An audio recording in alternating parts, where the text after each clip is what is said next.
Hello everyone, welcome back to our channel. As we all know, the GIC 2021 exam has been postponed, and this is due to the ongoing pandemic situation. So it's very important that you follow all necessary protocols, stay at home, take care of yourself, your family, and make sure that you are healthy, right? But what about the time that we have got? Let us try to use that time to the fullest. Let us try to treat this time as a golden opportunity to improve our preparation. With this in mind, today let's talk about English language, especially phrasal verbs. So, during the course of the video, we will be starting off with the question paper structure. Then we will move on and talk about phrasal verbs. We'll try to pick out some phrasal verbs. Then we'll discuss on the 10 important phrasal verbs. Now, if you take a look at the question pattern, you will see that part B, test of English language with special emphasis on grammar and vocabulary. This sort of summarizes our syllabus. So we're going to have 25 marks for 25 questions, right? A quick reminder, if you would like to enroll for a course, you should do it right now because we are celebrating. So you can get 25% off on all online courses if you use the coupon code SRCP25. Now, the question types. Let's quickly take a look at the question types. Now, the question types that we have in our exam. So we have reading comprehension. We usually have a cloze test. We have error spotting. We have para jumbles, sentence connectors, fill-ups, sentence correction, idioms, phrases, and phrasal verbs. Let's take a look at topic number 8, especially phrases and phrasal verbs. Now, as we all know, there are numerous phrasal verbs in English dictionary. We have words like fall through, put off, go down with, pass away, own up. There are so many. But there is a difference between a phrasal verb and an idiom when it comes to the meaning. You can actually understand a lot of phrasal verbs by using logic. Yes, we can use logic to understand a lot of phrasal verbs. If you can break down the word and take a look at the meaning, you can understand, which is very, very unlike for an idiom. Usually, idioms do not have any association with the literal meaning. You can try to understand the meaning if you break it down further, but a phrasal verb has a better logical connection.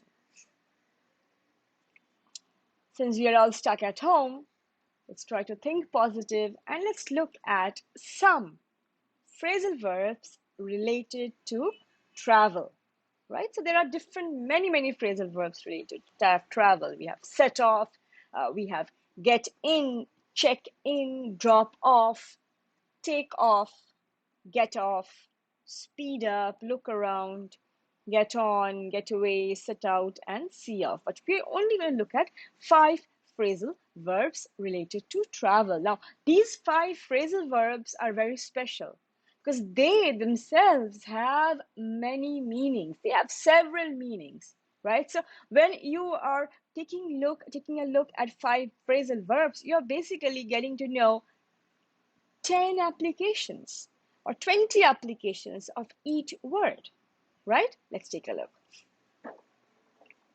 We set off early the next morning. Here, the word set off means to start a journey or start going in a particular direction. This is very straightforward, right? You set off early in the morning, you set off for a journey, you start going in a particular direction, but the moment you change the sentence, set off can also mean causing a bomb or an alarm to go off. So opening this door will set off the alarm. So when you're talking about a bomb being diffused or you're talking about an alarm going off, you can use the word set off as well.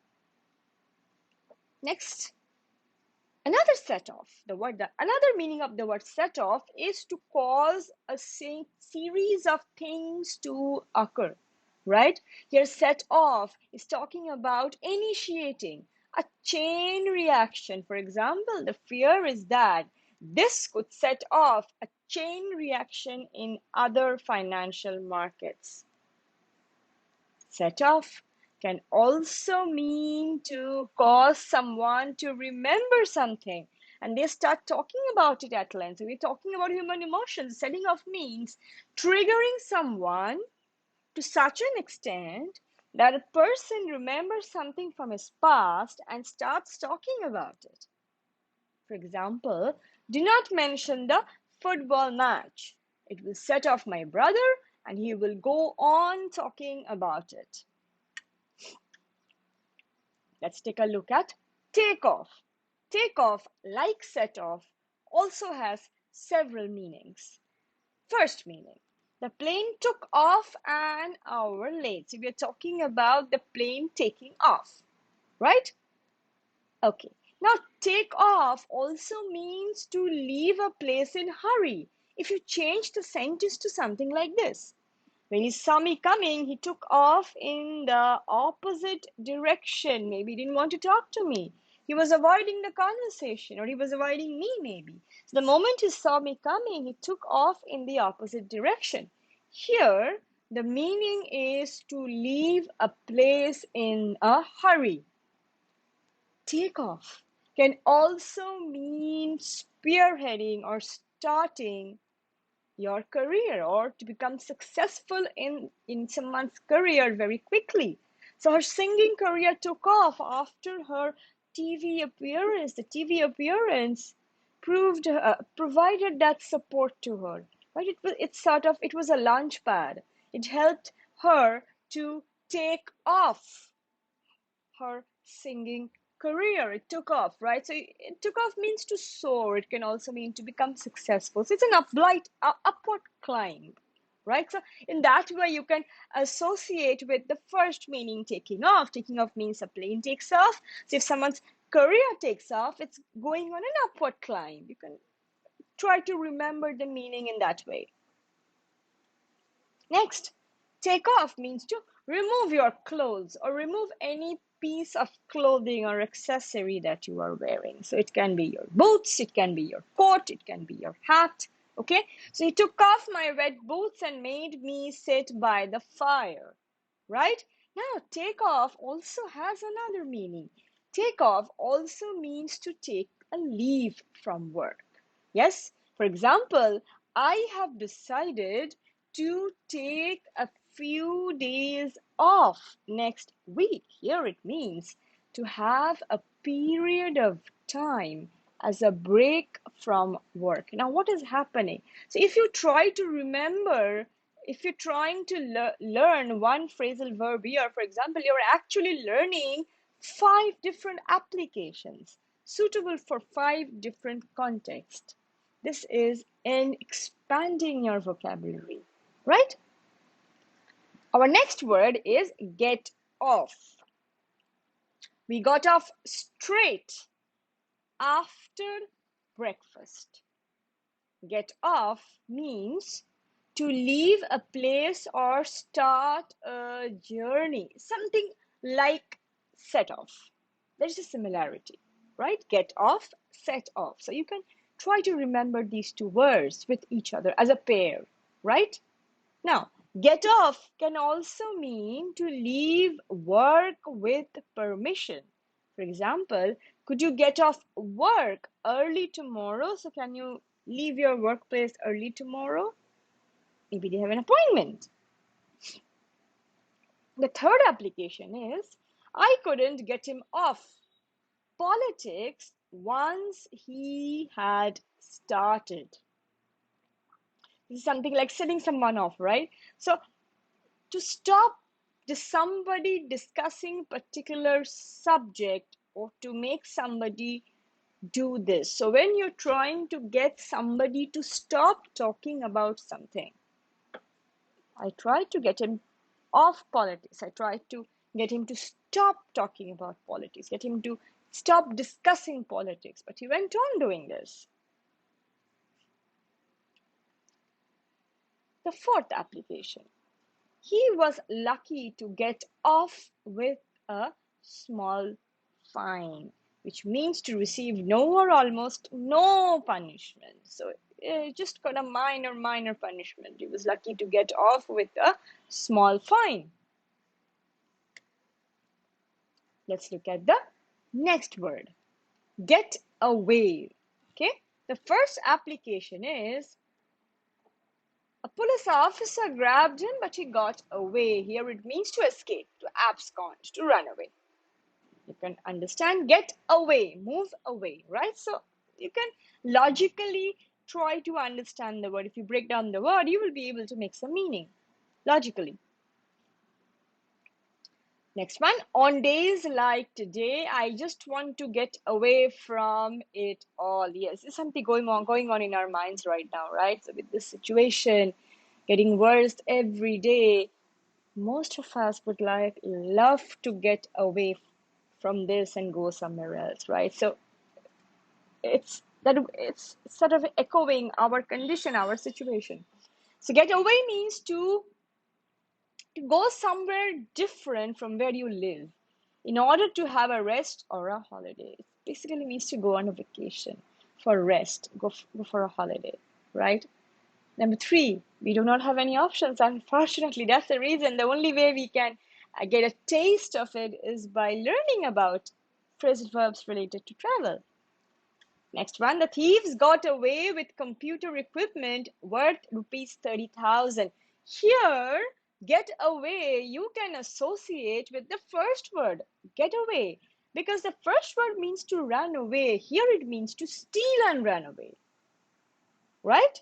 So you can associate, if you create a chart and you try to link these words, you will be able to remember all these words, but you have to use a mental technique, right? So get away, the first application, and get away, the third application, is just very, there's a very thin line of difference, right? So the thieves got away with computer equipment, they stole it and they ran away, right? Number four, don't tempt it to cheat. You will never get away with it. Now, this get away is very similar to get off. You see, there are phrasal verbs and sometimes they have a lot of similarity when it comes to meaning. So if you try to remember these words as groups, you can remember it well, right? So don't be tempted to cheat. You will never get away with it. Get away means to do something wrong and not be punished for it. So you will not be able to get away, you will be punished. You will be caught and a strong action will be taken against you. Right? Here is our last idiom. Get on. Now, get on something, right? It's easy, you can remember it this, but get on something. Get on a bus, right? So I think we got on the wrong bus. So when you board a bus, a train, a vehicle, yes, then we use the phrasal verb get on, right? Now, another meaning of the phrasal verb get on means to have a friendly relationship. For example, what are your neighbors like? Do you get on with them? So do you have a friendly relationship with them? Do you share a harmonious relationship? Next, Rahul is getting on very well in Spanish. He learns very quickly.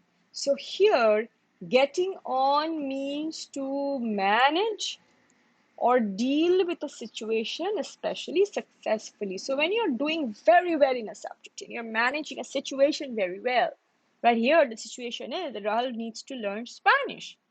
But he is getting on very well. He's learning it very well. He's learning it very quickly. He's a quick learner.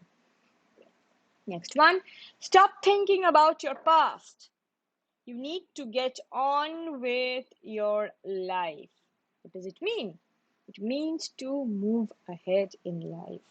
Just the way we should move ahead with our lives right now. Our lives are at standstill, right? Things are going so bad all around, but we should not stop. We should move ahead, right? So get on, continue doing something, especially after an interruption. There is so much of interruption around. So we should not stop. We should stop thinking about that because we need to get on with our lives. Okay? That's all for this video. I hope you had fun learning all these new phrasal verbs and the different meanings that they have.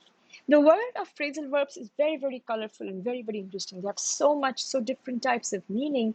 It's fun trying to fit them in different situations. Thanks for watching.